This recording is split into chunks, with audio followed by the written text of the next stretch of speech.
Facebook video vel download dan chu ti hian chin hi oma pakhat jok chu ti jok hian kanon hrilh chenga Facebook pa ngai luta video lo wan pa video right click anga chuan copy link hi tianga chuan chok lenga chuan UC browser emo dule I browser anga ine chuan heta hian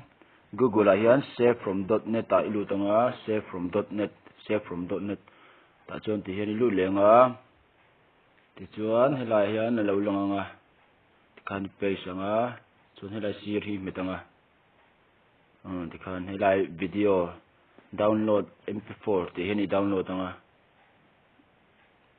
ti khan download lo langa download ta khan lu topan mai chuan chumi lo chu pakhat le chu ti hian hei Facebook video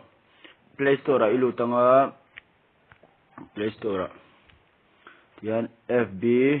video downloader inanga chuan ti hian lo om tanga ke chu ka download to sa wangin tiang ka open anga chuan tin lo langa ti chuan hai browse Facebook ti a hian I lut lenga ti chuan lo langa in log in anga yang lu ma chuan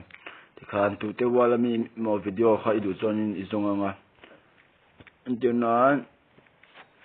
Miriam Bochung kha video mani upload kha ka lo du tani ka du wang khan ka en ko langa ti hian ama wala ka pulu tanga ti chuan a video download ji to upload to sami kha hi lo ta set hian